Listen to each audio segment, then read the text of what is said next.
Stepping from our ordinary world into the fantastical, Immersive XP explores the weird and wonderful imaginations behind a diverse range of themed experiences. From virtual reality to escape rooms to live-action roleplay, nothing is off the table. We'll take a deep dive into what makes these adventures worth attending and which ones to avoid. Join me on a journey to explore the extraordinary and meet the people who make dreams a reality. Hello, and welcome back to another episode of Immersive XP. I'm Taylor Ford, your non-binary host based in Southern California, seamstress by trade, silly little guy by trauma. Favorite historical era? The Victorian period.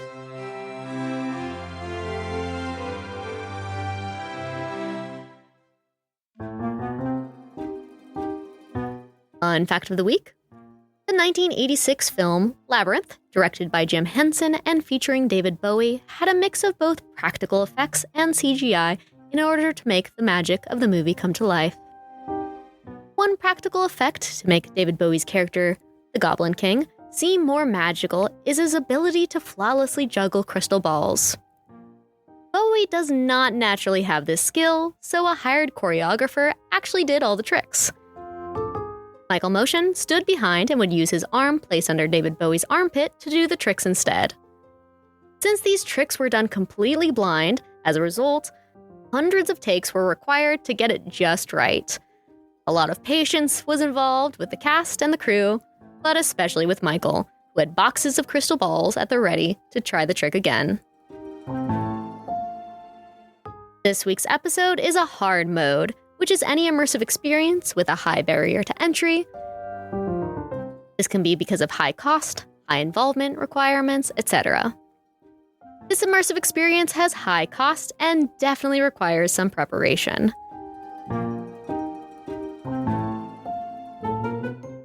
The Labyrinth Masquerade Ball has come and gone once again, this year being its 27th annual, located in the historic Millennium Biltmore Hotel in downtown Los Angeles. This is a costume-required event, which heavily encourages your most fabulous fantasy attire. For those who choose to wear modern formal attire, you may do so, but masquerade masks are required.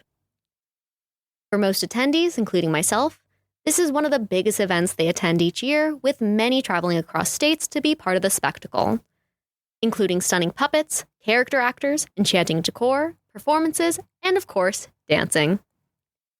If you're wanting to see people with the most incredible fantasy costumes, this is the place to be.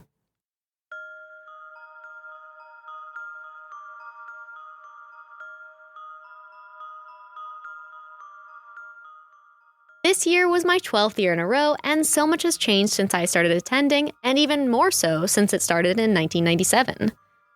The artists behind Cypher Studios have made sure to make each year bigger and better than the last. So what can you expect from an evening in the enchanted Labyrinth Masquerade? Doors open at 8 p.m. for general admission on Friday and Saturday night, with a pre-show for an additional cost that starts at 7 p.m.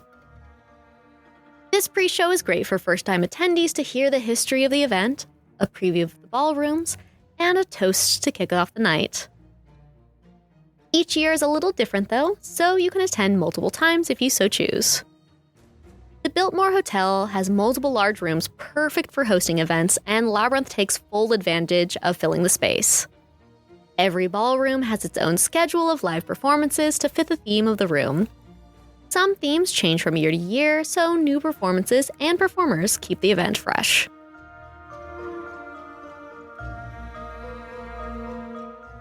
The main stage is a staple of the experience with the largest performances. This includes dance routines, plays, and the show-stopping life-size dragon puppets. The main stage also plays more modern music to dance to in between performances and to close out the night. The Emerald Room brought back a fan favorite, the Falcon's Court, which meant you could take pictures with real birds. In exchange for a $45 to $95 donation to the nonprofit organization, you have a selection of hawks, owls, and gray falcons to be pictured with to commemorate the occasion. In the most beautifully decorated room each year, Anhavia brings you a mythical fairyland, as if you stepped through a portal to another world. Acrobatics and other dance performances take the stage, But beautifully designed decor and set is what really makes this room special. If you're looking for a place to sit and see some vaudeville-style performances, the Goblin Cabaret is the place to be. Regular attendees will also tell you that this room's the most air-conditioned spot, and luckily it's a fun place to hang out. The performers love to improv, and you may be pleasantly surprised by the other live performances who grace the stage. On the bottom floor, you'll find the Throne Room, which has historical dances that are taught to you by a group of professionals. If you've ever wanted to see what it's like to do a structured dance like one seen in Pride and Prejudice or Bridgerton, then this is the room for you. Be silly and be ready to make plenty of mistakes, but it's one of my favorite spots to take new attendees. If dancing's not your thing, outside the Throne Room you can find fortune-telling, magic shows, and other activities. If questing is your calling, head to the Cypher Post Office to complete tasks in exchange for pins. You can do this both evenings and rise through the ranks faster if you have your pins from the first night. In the halls, a small curated group of art vendors sell beautifully crafted jewelry pieces and accessories. The vendors selected this year were definitely more expensive than in previous years, but the craftsmanship was impeccable and most pieces were one of a kind. Next to the artists, there's the professional photographer, which requires an appointment. You can book a 10-minute session, which has two options. Either 1, $100 for 1 to 3 people, which includes your choice of 5 downloadable pictures, or 2, a group photo for $125. If you're looking for drinks and food, bars are scattered throughout the event. The downstairs Throne Room bar has the shortest lines, but many step outside for some air to wait for drinks. You can also see the Pizza Dragon, which serves pizza made from an oven that looks like, you guessed it, a dragon. If you want to be even fancier during the evening for an additional $75, royal tea is served with mini sandwiches and desserts. I personally tried it many years ago, and I think my standards for fancy tea are a bit too high, but I've heard it's improved and it's still a fun experience. One of my favorite parts toward the end of the evening is each room plays the iconic David Bowie song, As the World Falls Down. This is something I try not to miss every year, so check the schedule ahead of time. The Masquerade ends at 1 a.m., but not before the dragon dance takes the main stage. Everyone dances together with a dragon puppet, and it's such a great way to end on a high note.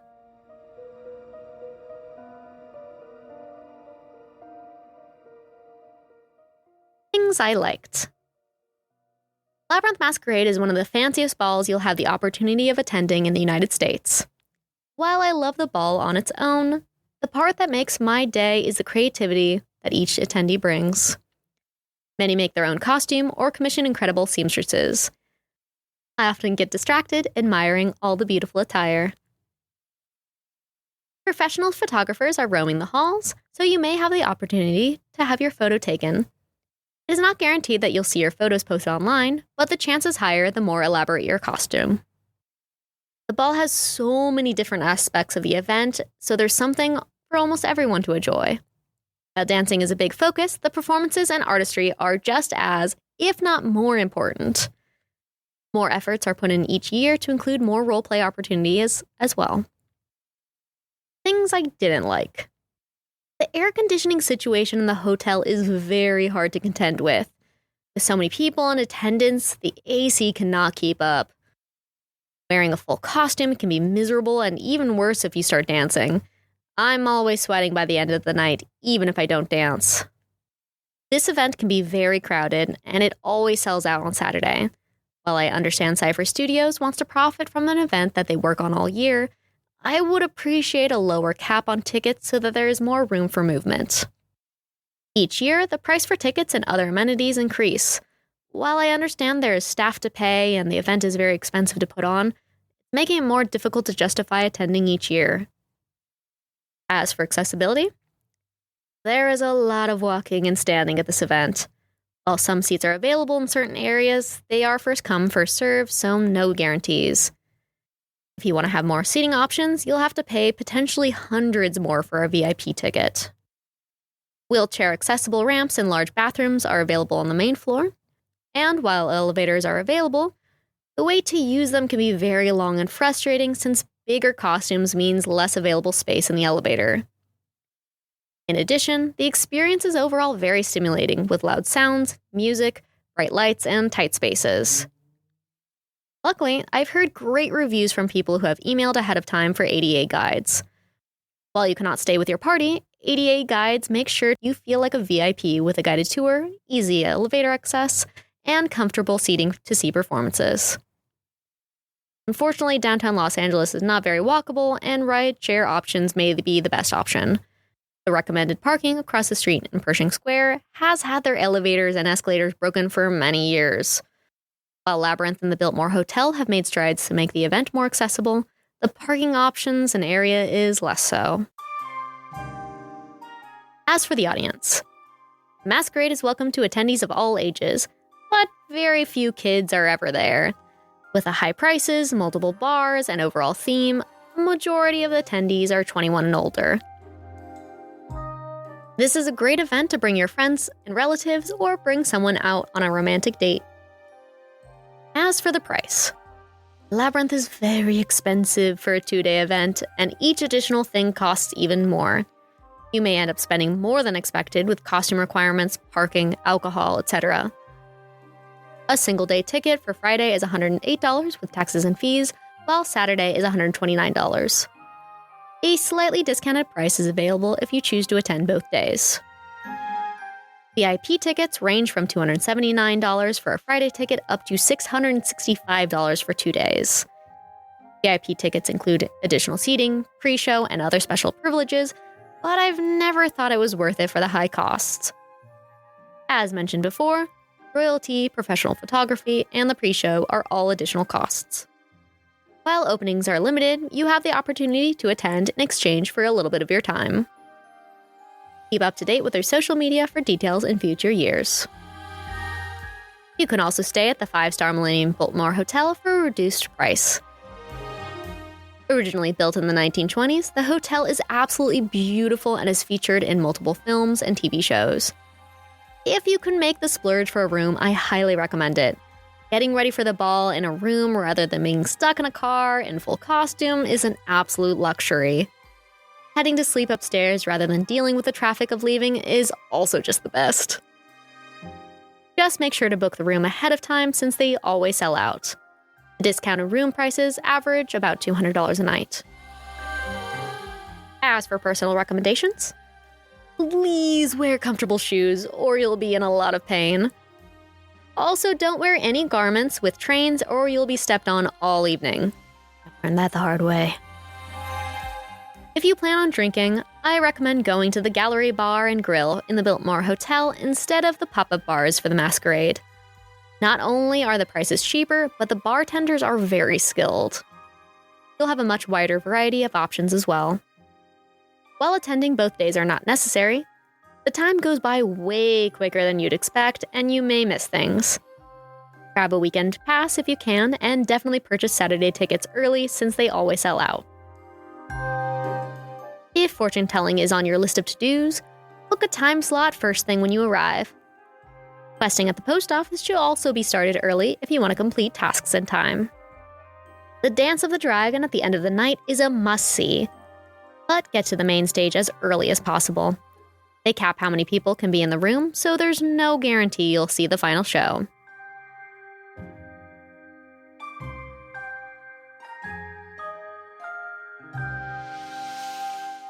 Overall, Labyrinth is one of 2 major events I go all out for. I love to drag new people along and am thrilled to see old faces. While the Labyrinth Masquerade still has its flaws, they have made something truly magical after many years of trial and error. Hope to see you all there next summer. Until next time, you won't be everyone's cup of tea, but surely for someone's vial of poison.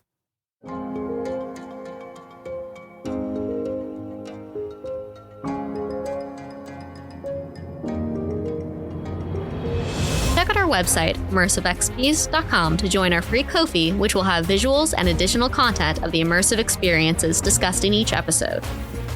you are an immersive experience artist or creator, no matter how small, consider contacting us so you can take part on a future podcast. This podcast is recorded and produced by SoCal Podcast Studio in Orange County. Thanks for listening.